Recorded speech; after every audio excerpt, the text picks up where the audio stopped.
As a disclaimer, I am not a financial expert. This video is not to be taken as financial advice or to be taken literally or seriously or anything. Watch at your own risk. Have a great day.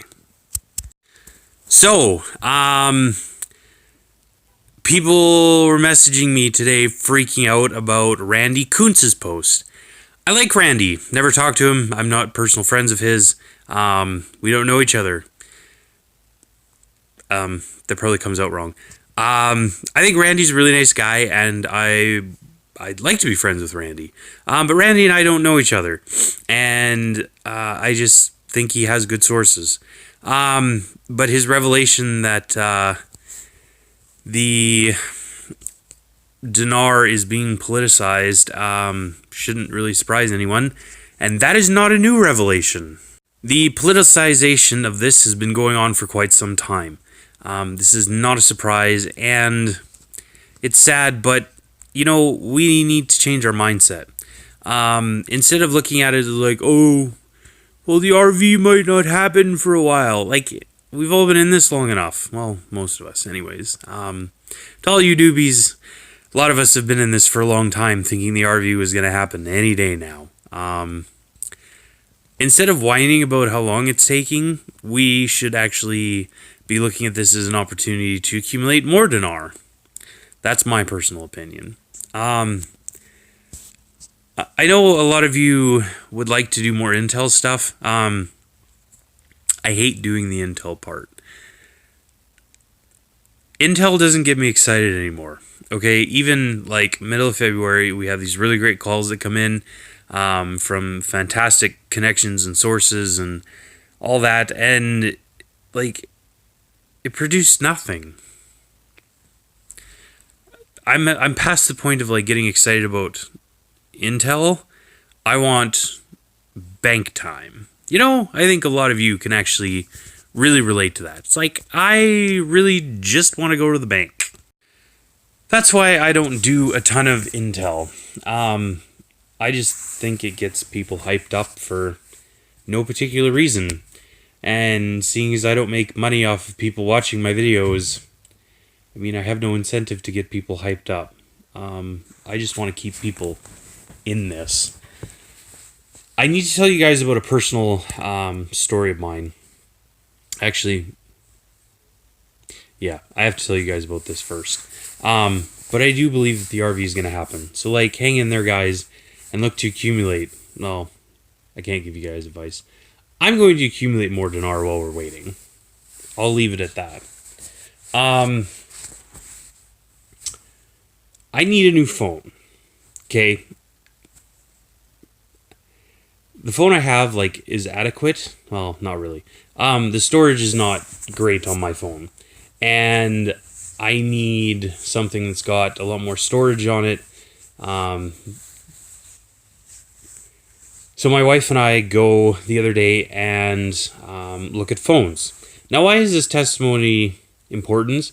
Because it teaches something about diligence. Okay, so we go and look at these new phones that are like newer phones, have been released recently, and they're $0 on a 2-year contract. So I would have to pay like $300 to buy out my contract. My wife would essentially get the phone free because her contract is up anyways. So we spend like an hour with our sales guy. He's doing everything just to find out. He doesn't actually have the phones on site. He needs to bring them in from another store.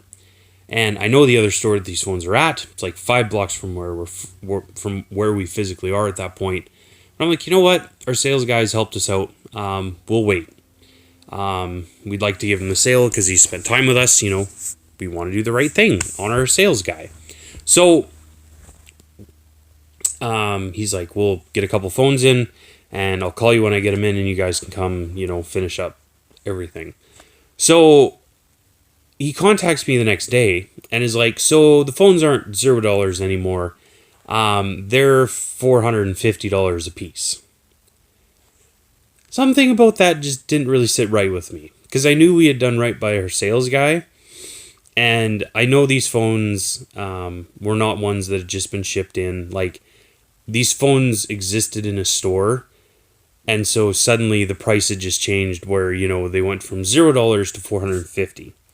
So instead of basically getting 2 phones for nothing, my wife and I were suddenly going to have to pay $900. Let me tell you, that really didn't sit very well.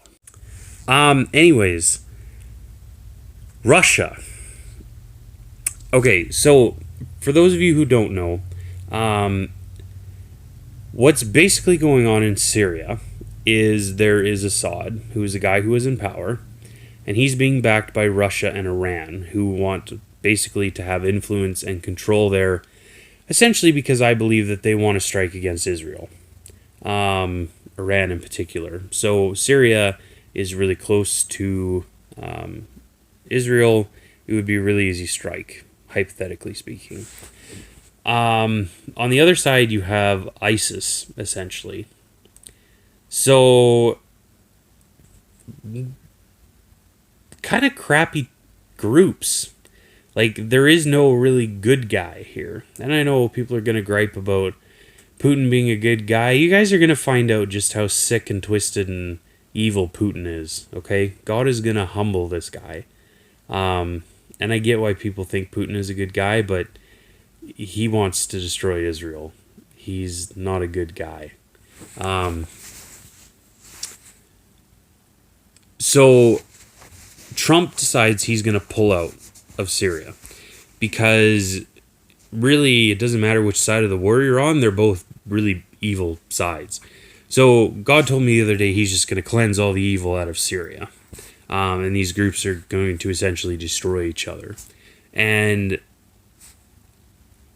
the day after he announces that he's going to pull out, there was a chemical gas attack launched that killed about 40 people. A lot of people think it was Assad's side who released that, and that Russia supplied him with the chemical weapons. I would tend to assume that as well, because chemical weapons in that kind of scenario is not really ISIS's calling card. But anyways, 40 people died. I believe they did that to try and draw Trump back into Syria, and try and bait him. But nobody else really condemned Syria, Assad, anything. Nobody hardly even mentioned the chemical gas attack. The next day, Israel retaliated. They basically attacked Syria. And they attacked this air base, which I think had chemical weapons on it. I can't prove that. It's just a hunch that I have. Anyways, 12 people died in that attack. Russia was very quick to condemn Israel in that attack. They didn't condemn the chemical weapons attack at all, just Israel. Yeah, I find that odd too. It's like they're trying to set the stage for an attack on Israel that they're going to justify. Just saying. So, you basically have Iran, Russia, and Assad working together. And then there was a report that came out that Israel had actually told the U.S. about the strike that it was going to launch against Syria. They struck against Syria because some of these bases in Syria have things that could actually harm Israel. So I've been saying for quite a while, first off, that I think let's get this straight. I believe God is going to deal with Russia in a very unusual fashion. I believe that there's going to be a strike against Iran that is going to involve the U.S., Israel, and Saudi Arabia. I believe that within days of this attack, the RV will be imminent. There's no natural connection. We're just talking about something going on in the spirit. So when I see this kind of stuff going on and it's pointing to that, it's just super encouraging. I understand some of this might not make sense to people, but the RV is coming. Watch Iran, watch Russia. And I still think Rocket Man is going to go bye-bye. Read into that what you want to. But Kim Jong-un is not cooperating with anybody. He's being deceptive and sneaky and trying to buy time to finish his nuclear program. That's going to end really bizarrely too. Just some stuff to watch for. I will be doing some more videos. I'm not quite sure when. But I would pay attention to Randy Kuntz. I would probably pay attention to Frank. I can't believe I'm actually saying that, but I would pay attention to Frank at this point. Sooner fan if he pops up again, and I'd listen to Freeway Bill. I'm sure there's some other really great people out there that I'm unaware of, but those are the people that I would listen to. Never thought the day would come when I'd tell people to listen to Frank. Bizarre. Anyways, God bless you guys. I hope you guys are well. Thank you so much for taking the time to watch my video. Please feel free to subscribe to my YouTube channel, which you can find under Matthew Erickson.